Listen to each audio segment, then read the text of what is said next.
नमस्कार बंधू भगिनींनो. राष्ट्रसंत गाडगे महाराजांच्या जीवन कार्याचा आढावा आपण मागील एक व्हिडिओच्या माध्यमातून काही अंशी पाहिलेला होता. आज या दुसऱ्या व्हिडिओच्या माध्यमातून गाडगे महाराजांच्या जीवन कार्याचा पुढीलच्या काही मुद्द्यांचा विचार आपण या ठिकाणी करणार आहोत. मी आपल्याला सांगितलं की गाडगे महाराजांच्या वरती डॉक्टर बाबासाहेब आंबेडकरांचं जीवश्य कंठस्थ अशा प्रकारचं प्रेम होतं. या मुद्द्यापर्यंत आपण मागच्या व्हिडिओमध्ये आलेलो होतो. त्यानंतर यापूर्वी तसा उल्लेख केला होता, पण थोडा विस्तार आपल्याला करता येईल की गाडगे महाराज आणि कर्मवीर भाऊराव पाटील यांचं देखील अत्यंत जीवश्य कंठस्थ अशा प्रकारचं मित्रत्व आपल्याला पाहायला मिळतं. रयत शिक्षण संस्थेची पायाभरणी ज्या दिवशी होती त्या दिवशी बाबांचं कीर्तन आयोजित करण्यात आलेलं होतं असं सांगितलं जातं. आणि बाबा त्या ठिकाणी कीर्तन करतात. पायाभरणीचा समारंभ त्यांच्या उपस्थितीमध्ये संपन्न होतो. आणि हा प्रसंग खरोखरच किती महत्वाचा आहे की न शिकलेला एक अशिक्षित माणूस. दुसरीकडे कर्मवीर भाऊराव पाटलांच्या बद्दलही असं सांगतात की तेही 10वी पर्यंत, मला वाटतं 6वी 7वी काहीतरी त्यांचं शिक्षण झालेलं होतं. म्हणजे खऱ्या अर्थानं हे दोन्हीही शिक्षण प्रत्यक्ष रीतीने न घेतलेली माणसं, परंतु त्यांनी शिक्षणाच्या क्षेत्रात आज रयत शिक्षण संस्था जी उभी आहे त्याच्यातनं जे काम केलंय ते मला असं वाटतं की त्या कामाला खरोखरच तोड नाही आहे.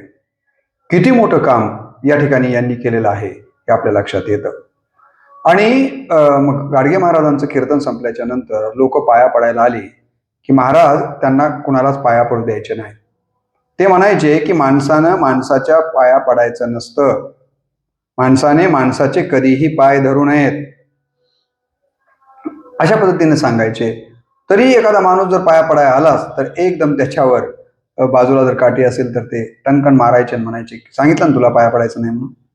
म्हणजे त्यांना पाया पडून घेणं म्हणजेच स्तोम माजवणं एखाद्या गोष्टीचं हे कधीच गाडगे महाराजांना पसंत पडलेलं नाहीये.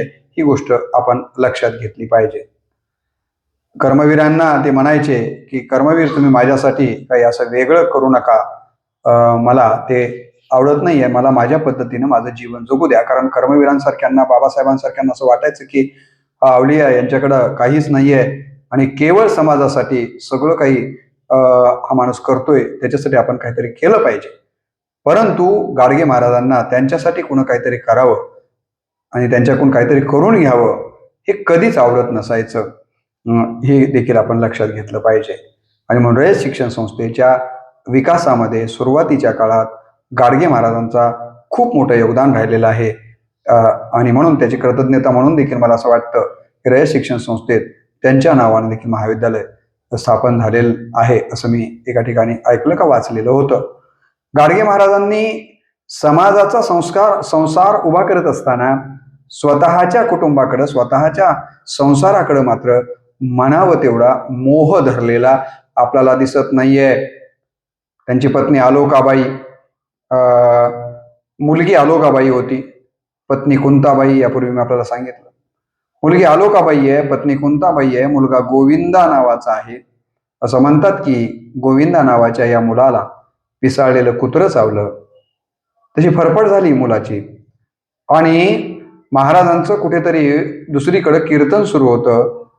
कीर्तनभर रंगात आलेलं असताना निरोप त्यांना मिळाला की त्यांचा एकुलता एक गोविंदा नावाचा मुलगा हे जग सोडून गेला.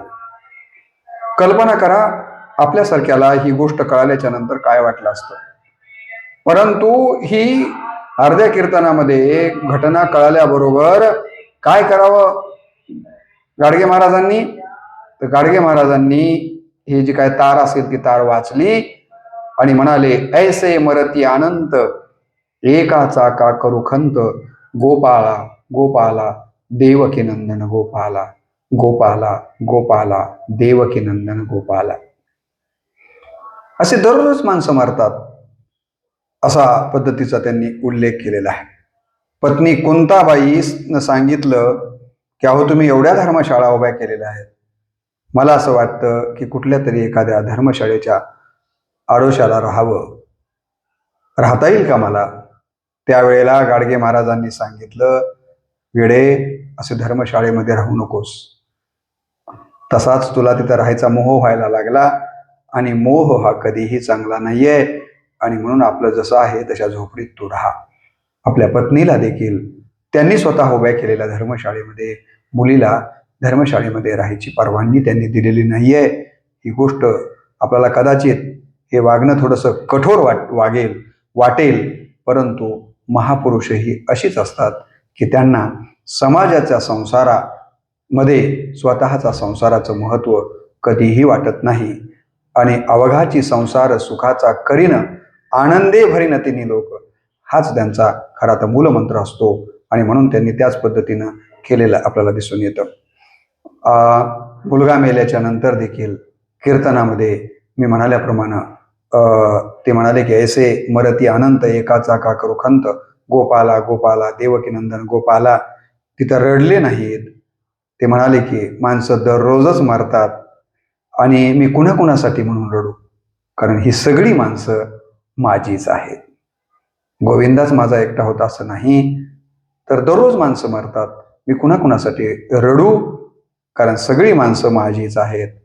मला असं वाटतं रडण्यापेक्षा जमल तेवढं काम करावं आणि कामानं माणूस मोठा होतो, कामाला महत्त्व द्यावं असा विचार त्यांनी करून त्या कीर्तनामध्ये देखील ते रडलेले नाही आहेत. आणि मग या पद्धतीचं जीवन यासाठी ते जगत राहिलेले आहे. पत्नीला ते म्हणायचं, अगे तुझ्या मनात आज विचार येईल की का खोलीत राहू दे, पण हे तुझ्यासाठी बांधलेलं नाही आहे, माझ्यासाठी बांधलेलं नाही आहे. या धर्मशाळा जगासाठी बांधलेल्या आहेत. काय सांगायचं तुम्हाला. या समाजाचं काम करत करत सगळं कुटुंब अडचणींच्या मधनं, स्वतः बाबा देखील अनेक अडचणींच्या मधनं जीवन जगत जगत हे जग सोडून गेले, परंतु त्यांनी आपल्या परिवाराचा मोह कधीच बाळगलेला आपल्याला दिसून येत नाहीये. आणि म्हणून खऱ्या अर्थानं वैराग्य काय असतं, हे वैराग्य आपल्याला गाडगे महाराजांच्या जीवनामध्ये, जीवनचरित्रामध्ये पाहायला मिळू शकतं. अलीकडच्या काळात आपण पाहतो आहोत की आता बापामागं नातू आणि नातू मागं पंतू, लोकशाहीच्या पोटात घराणेशाहीचे जंतू. आहे की नाही. आजोबाच्या नंतर काय, बापाच्या नंतर पोरग, आजोबाच्या नंतर पोरग, पोराच्या नंतर त्याचं पोरग, त्याच्यानंतर त्याचं पोरग. ही वंश परंपरा काही घराणीच या देशातलं राजकारण चालवताना दिसतात. सर्वच क्षेत्रामध्ये घराणेशाही आपल्याला पाहायला मिळते, परंतु बाबांनी अशा घराणेशाहीला कधीच महत्त्व दिलेलं नाही. ही गोष्ट आपण इथं लक्षात घेतली पाहिजे. बाबांनी आपल्या जीवनामध्ये जसा अंधश्रद्धेचा विरोध केला, पशुहत्येचा जसा विरोध केला, तसाच बाबांनी आयुष्यभर व्यसनाधीनतेचा विरोध करून व्यसनाधीन समाजाला व्यसनापासून मुक्त करण्याचं काम त्यांनी केलं. त्याचं कारणच हे की घरामध्ये वडीलच व्यसनी होते आणि घराचा कर्ता जर व्यसनी असेल तर घराची कशी वाट लागते याचा अनुभव त्यांना स्वतः आलेला होता. कारण वडील दारू पिऊन यायचे आणि घरी आल्यानंतर आईला मारायचे, हे त्यांनी स्वतः अनुभवलेलं होतं. मी देखील माझ्या आयुष्यामध्ये अनुभव घेतलेला आहे. मी एका शाळेला प्राचार्य म्हणून, प्रभारी प्राचार्य म्हणून होतो. त्या शाळेमध्ये एक विद्यार्थिनी शिकत होती मुखेडमधली. एके दिवशी ती माझ्याकडे रडत आली मला म्हणाली, माझ्या वडिलांना काहीतरी सांगा हो सर, माझ्या वडिलांना काहीतरी सांगा हो सर. मी म्हणालो, बाळा काय झालं तुझ्या वडिलांना, जरा रडणं बंद कर आणि सांग ना. ती म्हणाली, माझे वडील दारू पितात, माझ्या वडिलांना काहीतरी सांगा ना हो सर. मी म्हणालो, ठीक आहे बेटा, मुखेडमध्ये कुठं राहतेस? तर ती म्हणाली, अशा अशा ठिकाणी राहते. ठीक आहे म्हणालो, मी वेळ काढून घरी येतो आणि तुझ्या वडिलांना सांगतो की व्यसन करणं चांगलं नाही आहे, दारू पिऊ नका, तुमच्या मुलीला शिकून मोठं व्हायचंय, तुमचं हे वागणं तिला पटत नाही आहे आणि व्यसन करणं सोडून द्या. ती म्हणाली, माझे वडील दारू पितात हे तर वाईटच आहे, परंतु त्यापेक्षा ते घरी आणून पितात याचं मला खूप वाईट वाटतं. मी म्हणालो, बाळा बरं आहे ना, बाहेर कुठतरी पिऊन नालीच्या कडीला किंवा कुठतरी पडण्यापेक्षा, धिंगाणा घालण्यापेक्षा ते घरी आणून पितात यात काय वाईट आहे. ती म्हणाली, घरी आणून पितात पण ते एकटे घरी येत नाहीत, सोबतीला 4-5 मित्रांना घेऊन येतात, बैठकीमध्ये येऊन बसतात, त्या खिशातल्या बाटल्या काढल्या जातात, ग्लासामध्ये ओतली जातात आणि 2-2 घोट घेतल्यानंतर थोडीशी झिंग माझ्या वडिलांना चढते हो सर. आणि झिंग चढल्याच्या नंतर माझ्या आईला ते आवाज येतात, अगं शेंगदाणे भाजून आण, अगं पापड भाजून आण. आणि माझ्या आईला दारू पिलेल्या नशा चाललेल्या माझ्या बापाचा राग आणि त्याच्या अंगात संचरलेला राक्षस माहिती असल्यामुळं माझी आई वडिलांचा आवाज ऐकल्याबरोबर लगालग चुलीवर पापड भाजायला लागते हो सर, शेंगदाणे भाजायला लागते. आणि गडबडीमध्ये ते भाजलेले शेंगदाणे आणि पापड बैठकीमध्ये नेऊन ठेवते हो सर. आणि गडपणीत ठेवत असताना माझ्या आईचा डोक्यावरचा पदर खाली पडतो हो सर. आणि 2-2, 4-4 घोट दारू पिऊन झिंगलेले माझ्या वडिलांचे मित्र माझ्या आईचा पडलेला पदर बघून तिच्याकडे वाईट नजरेनं बघतात हो सर. माझ्या वडिलांना काहीतरी सांगा हो सर, माझ्या वडिलांना काहीतरी सांगा हो सर, असं म्हणत ती धाय मोकळून रडत होती. त्यावेळेला माझ्या मनात हा प्रश्न आला की 60-65 वर्ष वय झालेल्या बापाला आपल्या पत्नीची बेइज्जत होते, आपल्या लेकरांच्या वरती काय विपरीत परिणाम होत असतील हे कळू नये. आणि लेकराला 15-16 वर्षाच्या लेकराला मात्र ही गोष्ट कळावी. मला असं वाटतं हाच विचार गाडगे महाराजांच्या मनात आला असावा, कारण स्वतः त्यांचे वडील व्यसनाधीन होते आणि आईला घरामध्ये दारू पिऊन येऊन ते मारायचे. हे चित्र याची देही याची डोळा गाडगे महाराजांनी स्वतः पाहिलेलं होतं. आणि म्हणून ते आयुष्यभर त्यांनी व्यसन तर केलंच नाही, परंतु जिथं जिथं ते गेले तिथे तिथे त्यांनी हाच संदेश दिला की हो, दारू पिऊ नका, तंबाखू खाऊ नका, गुटखा खाऊ नका, तर त्यापेक्षा तुम्ही ज्ञानाचा घोट घ्या. वाचनामुळं लोक ज्ञानी होतात. वाचन करा, साक्षर व्हा, या प्रकारचा विचार ते करायचे. आणि या पद्धतीनं व्यसनाचा त्यांनी विरोध केलेला आहे. कारण त्यांच्याकडं बघितलेलं होतं, त्यांच्या आजोळी आणि दोन्ही ठिकाणी व्यसन करायचे, मेंढी बकरं कोंबडे कापायचे. आणि या पद्धतीचं हे वर्तन त्यांनी स्वतः बघितलेलं होतं. आणि त्यासाठी पैसे कमी पडू लागले की मग आहे ती जमीन जायदाद, जमिनीचे तुकडे विकायचं काम या ठिकाणी केलं जात होतं. आणि स्वतः वडील कमी वयामध्ये हे जग सोडून गेले आणि आईला वैधव्य प्राप्त झालं होतं. हे देखील धडधडीत सत्य गाडगे महाराजांनी आपल्या आयुष्यामध्ये अनुभवलं होतं. आणि म्हणून हे जगात कुणाच्याच आयुष्यामध्ये येऊ नये यासाठी ते व्यसनाचा सतत विरोध करत असायचे.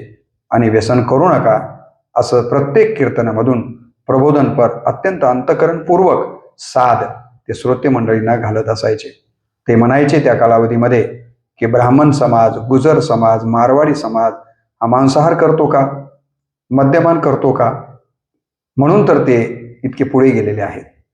तुम्ही मात्र लोक दारू पिता, मांसाहार करता आणि आहेत ते पैसे खर्चून टाकतात, ज्ञानाच्या मागं लागत नाहीये, शिक्षणाची कास धरत नाहीयेत, आणि म्हणून तुमची या ठिकाणी ही दुर्दशा झालेली आहे असं त्या काळी ते म्हणायचे. आणि ही काही समाजाची उदाहरणं देऊन ते म्हणायचे की ही जी काही समाज पुढे गेलेले आहेत ते व्यसनापासून मांसाहारापासून दूर असल्यामुळे गेलेले आहेत. तुम्ही देखील बंधू भगिनींनो, माझे मायबाप हो, हे सगळं सोडा, मांसाहार करणं सोडा, दारू पिणं सोडा, गुटखा तंबाखू खाणं सोडा. अशा प्रकारचा व्यसनाच्या विरोधामधला प्रचार आणि प्रसार, प्रबोधन ते अंतःपूर्वक करत असताना आपल्याला दिसून येतात. या पद्धतीचं काम त्यांनी केलेलं दिसून येतं. ते आपल्या कीर्तनात सांगायचे की मला सांगा, हत्ती गवत खातो, ज्याचे त्याच्यासाठी त्या निर्मात्यानं त्याला तसे दात दिलेली आहेत, माणसाला मांसाहार करण्यासाठी सांगितलेलं नाही आहे असं त्यांचं म्हणणं होतं. बरं, गाडगे महाराजांचं की पशूंना मांसाहार करण्याची परवानगी आहे पण माणसाला ती परवानगी नाही आहे, आणि म्हणून आपण मांसाहार करू नये. शाकाहारी जर तुम्ही शाकाहारी राहिलात तर तुमचे विचार देखील सात्विक राहतील, आणि म्हणून तुम्ही मांसाहारी न होता शाकाहारी व्हावं आणि तुम्ही व्यसनाच्या आहारी जाऊ नये, अशा प्रकारचा विचार गाडगे महाराजांनी त्यांच्या कीर्तनाच्या माध्यमातून नेहमीच दिलेला आपल्याला दिसून येतो. गाडगे महाराजांची ईश्वराबद्दलची कल्पना यापूर्वी देखील मी आपल्याला सांगितली की ईश्वर हा माणसांच्या सेवेमध्ये आहे. सेवा परमो धर्म हा, असं त्यांचं म्हणणं होतं. रंजल्या गांजल्यांच्या सेवेतच ईश्वर आहे. आणि म्हणून पंढरपूरला जाऊन पांडुरंगाच्या दर्शन घेतलं म्हणजे ईश्वर प्राप्त होतो, हा जो काही विचार आहे तो विचार त्यांना मान्य नव्हता. त्यांना मान्य हे होतं की तिथं येणारी जी लोक आहेत तर त्यांच्या सेवेमध्येच खऱ्या अर्थानं ईश्वर आहे आणि या पद्धतीनं तिथे येऊन सेवा करायचे. जाती व्यवस्था गाडगे महाराजांना मान्य नव्हती. ते असं म्हणायचे की मानवाची जात हीच खरी जात आहे, बाकी सगळ्या जाती त्यांना अमान्य होत्या. आपल्या देशाचं जर नुकसान कोणी केलं असेल, आपल्या समाजाचं नुकसान जर कोणी केलं असेल तर या जातींनी केलेलं आहे. तेव्हा जातीपातीच्या पलीकडे जाऊन माणूस हीच जात आपण समजून माणसानं माणसांसारखा व्यवहार करावा, असं त्यांचं म्हणणं होतं. सगळ्या संतांनी तेच सांगितलं ना. कबीर म्हणाले, जातीनं पूछो साधकी पूछ लीजियो ज्ञान, मोल करो तलवार का पडा रहने दो म्यान. कबीर काय म्हणतात की म्यान विचारात घ्यायची नाही आहे, त्याच्यातली तलवार महत्वाची आहे. तसं माणूस कोण्या जातीत जन्माला आला हे महत्वाचं नाही आहे, त्याचं कर्तृत्व महत्वाचं आहे. तुम्हाला माहिती आहे आमच्या हिंदीतल्या एका कवीनं कर्णाबद्दल असंच लिहिलं की कर्णाला जेव्हा विचारलं गेलं होतं द्रोणाचार्यांकडनं की तुझी जात कोणती आहे, तेव्हा कर्ण म्हणाला, जाती जाती रटते जिनकी पूंजी केवल पाखंड, मैं क्या जानो जाती जाती है ये मेरे भुजदंड. द्रोणाचार्यांना त्यांनी उत्तर दिलं होतं की जे काही पाखंडी लोक असतात ते जातीचा, कुळाचा, वंशाचा टेंबा मिरवत असतात किंवा ते कारणपुडी करत असतात. पण क्षत्रिय म्हणून जर कुणाला लढण्यासाठी क्षत्रियत्व असलं पाहिजे आपल्याकडं युद्धासाठी, आणि क्षत्रियत्व जर सिद्ध करायचं असेल तर तो कोण्या जाती जन्माला यावरून क्षत्रियत्व सिद्ध होत नाहीये, तर त्याच्या बाहूमध्ये बळ किती आहे याच्यावरून सिद्ध होतं. म्हणून तुम्ही माझी जात विचारू नका, तर काय की माझ्या बाहूमध्ये किती बळ आहे हे पहा. जाती जाती रटते जिनकी पुंजी केवळ पाखंड, मैं क्या जानू जाती जाती हे मेरे भुजदंड, अशा प्रकारे त्यांनी सांगितलेलं आहे. आपल्या वारकरी संप्रदायातल्या तर सगळ्या संतांनी सांगितलं की उचनीच काही नेणे भगवंत, तिष्ठे भाव भक्त देखोनिया, दासी पुत्र कन्या विदुराच्या बक्षीन, दैत्या घरी रक्षी प्रल्हादासी, यारे यारे लहान तोर याती भलत्या नारी नर, खरा इथं सगळ्यांनी या, चांडाळासहित सगळ्यांनी या, सकळांशी येते आहे अधिकार, कलियुगी उद्धार हरीच्या नामे. या पद्धतीचा विष्णुमय जग वैष्णवाचा धर्म, भेदाभेद भ्रम आमंगळ, अशा प्रकारे येथ जाती अप्रमाण असं देखील म्हटलं गेलेलं आहे. आणि म्हणून जातीयता या संतांना मान्य नव्हती आणि त्याच संतांच्या कोळीतले राष्ट्रसंत गाडगे महाराज होते. आणि म्हणून गाडगे महाराजांनी सांगितलं की मानव हीच खरी एक जात आहे, याशिवाय दुसरी जात या जगाच्या पातळीवर दुसरी नाहीये. आणि म्हणून जाती जातीमध्ये मी श्रेष्ठ, हा कनिष्ठ, हा मध्यम, या प्रकारचा विचार आपण करू नये. अशा प्रकारचा विचार ते नेहमी आपल्या कीर्तनातनं आणि आपल्या आचरणातनं मांडताना आपल्याला दिसून येतात. बाबांच्या कीर्तनाकडं मी त्यांचं प्रत्यक्ष एक कीर्तन आजही माझ्याकडे उपलब्ध आहे, जे त्यांनी त्यांच्या आयुष्याच्या शेवटी मुंबईला दिलं होतं. ते कीर्तन त्याचा कॅसेट मला प्राप्त झालं आणि ते कॅसेट मी एका पेन ड्राईव्हमध्ये उतरून आजही माझ्याकडे ते उपलब्ध आहे. मी अनेक वेळेस ते कीर्तन ऐकतो. बाबांचं कीर्तन कसं होतं तर बाबाच्या कीर्तनाचं एखाद्या गावाला जर कीर्तन असेल तर त्याची जाहिरात असायची नाही. फलाने विनोदाचार्य, आपल्याकडे आता हल्ली महाराजांच्या बद्दल आपण विनोदाचार्य म्हणत असतो. कुणाला आणखीन कोणत्या कोणत्या पदव्या लावल्या जातात, आता मी त्या पदव्यांचा उल्लेख करत नाहीये. तशी जाहिरात केली जाते, बॅनर्स लावले जातात, पत्रिका काढल्या जातात. बाबांच्या बाबतीमध्ये असं नव्हतं. कुठलीच जाहिरात नाहीये की बाबांचं कीर्तन या गावात या ठिकाणी होणार आहे अशा प्रकारचं. बाबांच्या कीर्तनाला टाळ नाहीये, मृदंग नाहीये, अमुक श्रोता असावा ना अमुक श्रोता नसावा असंही त्यांच्या कीर्तनाच्या बाबतीमध्ये नव्हतं. आणि त्यांच्या कीर्तनाचं एक वैशिष्ट्य असं होतं की ते कीर्तनामध्ये स्वतः तर बोलतच, परंतु श्रोत्यांना बोलायला संधी देत असत. कशी तर श्रोत्यांना ते प्रश्न विचारायचे आणि श्रोत्यांना त्या कीर्तनामध्ये बोलायला लावायचे. ते श्रोत्यांना प्रश्न करायचे, सांगा बरं देव एक आहे का अनेक आहे? मग लोक म्हणायचे एक आहे. मग एक देव जर असेल तर मग तुम्ही भैरवाची पूजा करता की नाही? तुम्ही हनुमानाची पूजा करता की नाही? तुम्ही रामाची पूजा करता की नाही? आता वेगवेगळ्या देवांची तुम्ही म्हसोबाची पूजा करता की नाही? अशा प्रकारे त्यांना प्रश्न विचारायचे आणि मग श्रोते उत्तर देत देत देत एक वेळ असं यायचं की श्रोत्यांना उत्तरच देता यायचं नाही आणि मग श्रोत्यांचं मन विचार करायला लागायचं की अरे बाबा म्हणतात ते खरं आहे. देव जर एक असेल तर आपण एवढ्या देवांची काय म्हणून पूजा करतो आपण?